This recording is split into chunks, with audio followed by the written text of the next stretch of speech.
ये इसको अब कोई रोक नहीं सकता, चाहे कितना अपने आप को ताकतवर समझता हो, वो इसको रोक नहीं सकता। जब एक 22 करोड़ की कौम, एक गैरतमंद दलेर कौम फैसला कर ले तो उसके फैसले को रोका नहीं जा सकता। वहां पर पाकिस्तान खड़ा है। हर तबके को इस जद्दोजहद के अंदर शामिल होने की जरूरत है। ये जंग किसी सियासी पार्टी की नहीं है, किसी सियासी लीडर की नहीं है, किसी एक शख्स की नहीं है, ये कोई जाती मुफाद के लिए नहीं है, ये कौम की जंग है। ये आपकी मेरी जो मेरी उम्र के लोग हैं उनके बच्चों की जंग है।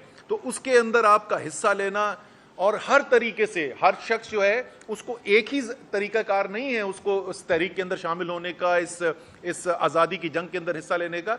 अगर आप शोबे के अंदर महारत रखते हैं तो ये जंग, तो जैसे मैंने कहा, ये तो पाकिस्तान की कौम ने जीतनी है, पाकिस्तान की अवाम ने जीतनी है, तो लिख दिया जा चुका है, इसकी तो फिक्र नहीं होनी चाहिए। लेकिन आगे फिर पाकिस्तान को वापस पैरों पर भी तो खड़ा करना है ना। वापस जो इस वक्त जख्मी कौम है उसके जख्म भी तो भरने हैं ना। तो हर शोबे के अंदर, बशमूल हेल्थ केयर के शोबे के, हमें ज़रूरत है कि पाकिस्तान के वो लोग जो दिल में रखते हैं, पाकिस्तान की लगन रखते हैं, पाकिस्तान के लिए की बेहतरी देखना चाहते हैं, जिन्होंने अपना मुस्तकबिल ये पाकिस्तान को बनाया हुआ है, वो सब मिलकर इस काविश के अंदर हिस्सा लें।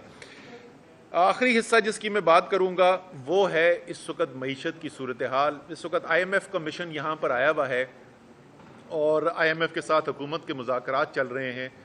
और जैसे इस हुकूमत की बाकी तमाम चीज़ें होती हैं, झूठ के पाँव नहीं होते, तो इसी तरीके से ये पूरा IMF का जो मामला है, इसके ऊपर एक अजीबो गरीब आजकल हम टेलीविज़न के ऊपर कहानियाँ सुनते हैं। ज़रा सा वापस याद दिला दें कि पाकिस्तान जो है, जिस वक़्त हुकूमत इमरान खान की ख़त्म हुई, जिस वक़्त बैरूनी मुदाखलत की बुनियाद के ऊपर एक रजीम चेंज ऑपरेशन किया गया और उस रजीम चेंज ऑपरेशन के लिए अदम एतमाद का वोट लाया गया, तो उस वक़्त 7th रिव्यू IMF का चल रहा था।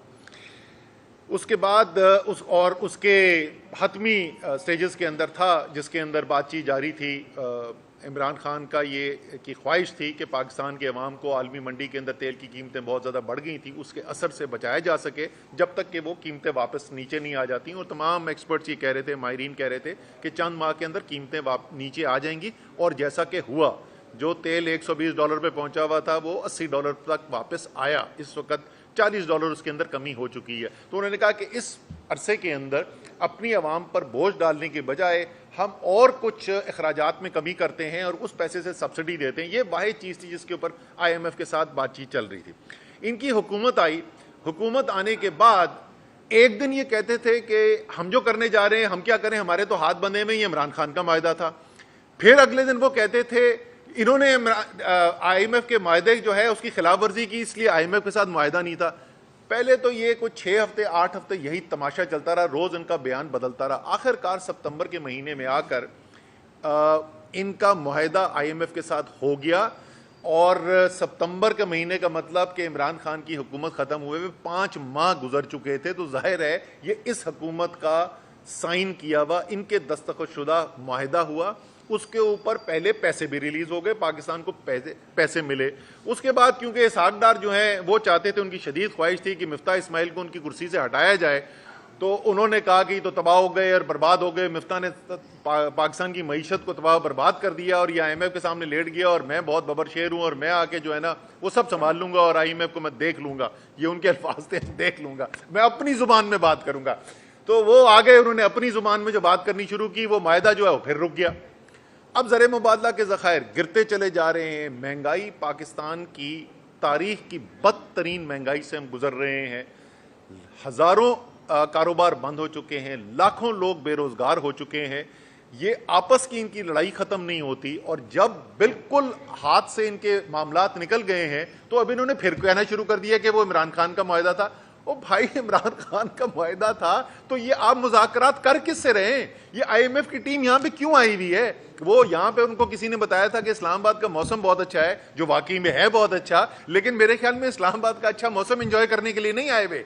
IMF की टीम यहाँ पे आई हुई है हुकूमत के साथ मुआहदे की नेगोशिएशंस करने के लिए। तो अगर मुआहदा पुराना इमरान खान का, तो नेगोशिएशन हो किस बात पे रही है? तो खुदा का वास्ता झूठ बोलना छोड़ दें। ये आपको भी पता है, सारी कौम को पता है, आपके बस की बात नहीं है इस मुल्क को इस मुश्किल वक्त से निकालना।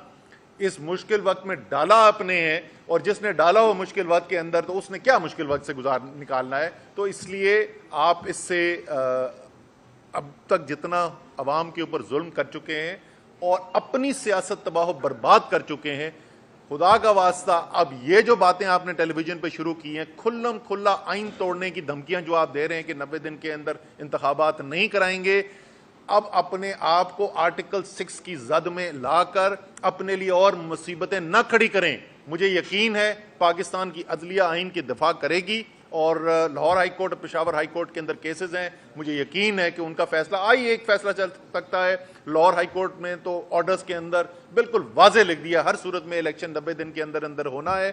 तो इलेक्शन की तैयारी करें। हमें पता है कि आपको मार इस दफा इंशाअल्लाह ताला पाकिस्तान की कौम से बेतहाशा पड़नी है जो आपने मुल्क के साथ किया है, लेकिन उसके बावजूद आपके पास और कोई रास्ता नहीं है। तो इसलिए आइन तोड़ने की बातें छोड़ दें और इलेक्शन की तैयारी करें, मैदान के अंदर आए। तो बहुत बहुत शुक्रिया। सर, इलेक्शन ना होने की वजह से माशी सूरत हाल खराब है। ये ऐसा नहीं है कि माशी सूरत हाल जो है वो खुद ब खुद खराब हो गई। दो मुख्तलिफ किस्म के वजूहात होती हैं जिनकी वजह से माशी सूरत हाल खराब हो सकती है। या तो कुदरती आफात आती हैं, या कोई बैरूनी ऐसी सूरत हाल पैदा हो जाती है जिसके अंदर एक अच्छी भली चलती हुई मईशत जो है वो खराबी का शिकार हो जाती है।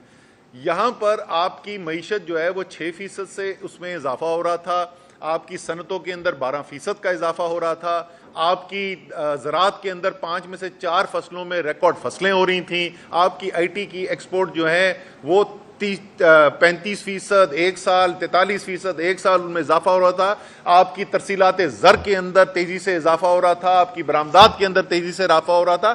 खराबी आई जिस वक्त आपने सियासत के अंदर इंतशार पैदा किया, बैरूनी मुदाखलत हुई, रिजीम चेंज ऑपरेशन हुआ। तो जो खराबी सियासत से पैदा हुई है वो सियासी मामला ठीक किए बगैर कभी भी ठीक नहीं हो सकती। आप मजीद खाई में गिरते चले जाएंगे। सो इलेक्शन वाहिद हल है।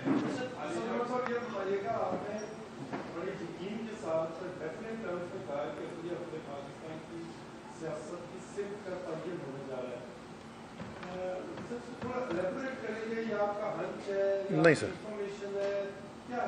ना मेरा हंच है ना मेरी इंफॉर्मेशन है। ये मेरी बड़ी सादा एक पाकिस्तान के आइन की का तालिब इल्म होने की वजह से मैं ये कह रहा हूँ, क्योंकि इन्होंने पूरी कोशिश कर ली कि किसी तरीके से अवाम ये फैसला ना कर सकें कि मुल्क को किधर लेकर जाना है। लेकिन जो फैसला किया गया खैबर पख्तूनख्वा पंजाब असम्बलियों को तहलील करने का, पहले इन्होंने कहा कि ये वोट पूरे नहीं कर सकेंगे, वो 186 पूरे हो गए। फिर उन्होंने कहा परवेज़ इलाही नहीं तहलील करेगा, परवेज़ इलाही ने तहलील कर दी, असम्बली खैबर पख्तूनख्वा तहलील हो गई। अब वो ये कह रहे हैं कि हम इलेक्शन करवाने नहीं देंगे। ये हमें पता था कि उन्होंने यही करना है। हम अपनी पटिशन लेके हाई कोर्ट्स में चले गए। लाहौर हाई कोर्ट में 2 दफ़ा हियरिंग हो चुकी है, पेशावर हाई कोर्ट में आज पहली हियरिंग थी, और थर्सडे को जुमेरात के दिन, परसों के दिन लाहौर हाई कोर्ट के अंदर तीसरी हियरिंग होनी है। जैसे जज साहब ने खुद